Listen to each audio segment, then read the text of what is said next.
Bonjour tout le monde, me voici de nouveau aujourd'hui avec Mélanie. Bonjour. Tu es ostéopathe et tu as une spécialisation pour les tout petits, pour les femmes enceintes. Aujourd'hui on va parler du RGO et des coliques du nourrisson. On t'écoute. Alors, ces deux choses représentent quand même un motif de consultation très fréquent en cabinet.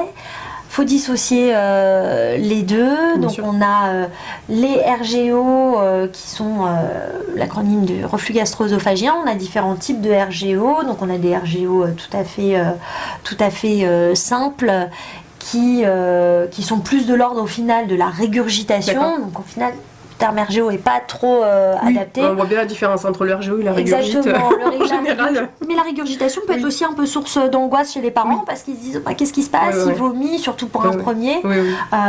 Donc la régurgitation, c'est un peu entre guillemets un trop-plein du bébé, c'est très physiologique. En général, c'est après un biberon ou une tétée, ou même des fois 1 ou 2 heures après. Dès qu'on le change de position, pouf, il régurgite, c'est pas douloureux pour lui, donc c'est de la régurgitation. Ensuite, on a des RGO de plusieurs stades, donc ça va être de l'acidité qui est présente au niveau de l'œsophage et de l'estomac, qui peut générer quand même des pleurs assez importants chez le bébé et un vrai inconfort, donc une source d'angoisse très importante pour les parents parce qu'en général les enfants se trouvent assez inconsolables. Donc, oui, parce qu'en plus il y a du vomi, hein. on est sur des jets de vomi dans assez certains impressionnants. cas, oui. Voilà. Non, pas dans tous les cas, mais dans certains cas, oui, on a des vomis impressionnants, mais c'est surtout les pleurs. En général, c'est vraiment pour ça que les parents viennent. C'est mon bébé a mal, je sens qu'il a mal. Et d'ailleurs, c'est très important d'écouter les parents à ce niveau-là, parce que les parents savent, le sentent tout de suite quand c'est pas des pleurs j'ai faim, je suis fatiguée, j'ai la couche sale. Exactement.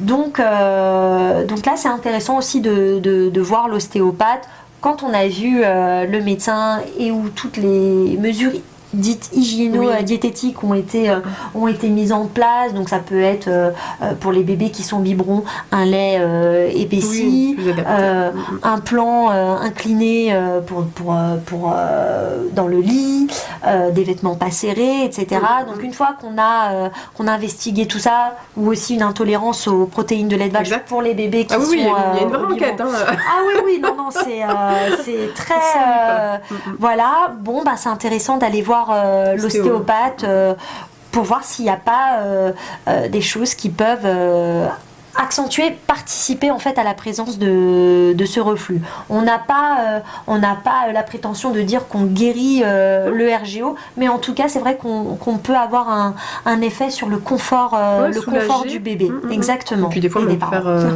soigner. J'imagine qu'il y a des situations où en quelques séances tu sens que ça...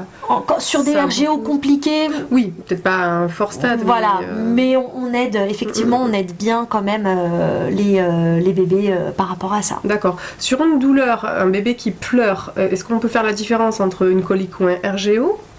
Oui, alors la colique, ça va plutôt être associé à un syndrome comportemental. Au final, c'est pour ça qu'il faut bien faire la différence, parce qu'on peut confondre. Oui, alors c'est sur la douleur que j'aurais tendance à confondre, parce que c'est un bébé qui a mal. Voilà, la colique alors effectivement, on n'a pas vraiment de données en disant, parce qu'on entend colique, on se dit c'est au niveau du système digestif, mais finalement on se rend compte que c'est plus un bébé qui va beaucoup pleurer sans trop savoir pourquoi, mais qui est assez consolable au final dans la colique, dans les coliques, pardon. Et alors que le RGO, on va avoir vraiment des signes où c'est un bébé qui supporte pas être allongé, qui supporte que être en position verticale contre les parents, et où en général on aura fait des tests pour savoir, pour avérer la présence du RGO, alors que les coliques, c'est beaucoup de pleurs qui vont durer très longtemps. En général, c'est la règle des pleurs pendant 3 heures dans la journée, pendant 3 jours d'affilée, et ça pendant 3 semaines. Voilà, c'est sur ça qu'on dit qu'il y a des vraies coliques, mais c'est plutôt quelque chose de comportemental, la colique, que quelque chose qui va toucher un organe. C'est ça. C'est ça. Très contrairement au RGO, on a vraiment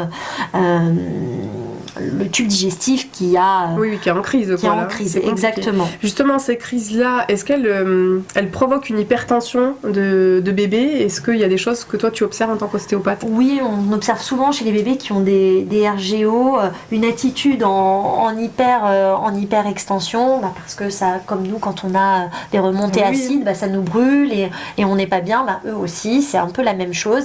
Et ils ont une tendance à être en hyper extension et qui parfois on revient un peu sur les déformations crâniennes qui peuvent aussi aboutir à ce qu'on appelle des brachycéphalies. Donc c'est un aplatissement de la tête où il n'y a pas d'asymétrie cette fois-ci, mais où l'arrière de la tête est vraiment très plat parce que ce sont des bébés qui sont vraiment tout le temps en hyper extension. Alors c'est pas forcément le cas tout le temps, mais en tout cas ça peut être une piste aussi. D'accord, à observer pour pouvoir justement comprendre ce qui se passe pour bébé. Très bien. Exactement. Et si on a des doutes, de toute façon, on va voir l'ostéo. Ou le kiné, ou le médecin. Pédiatre.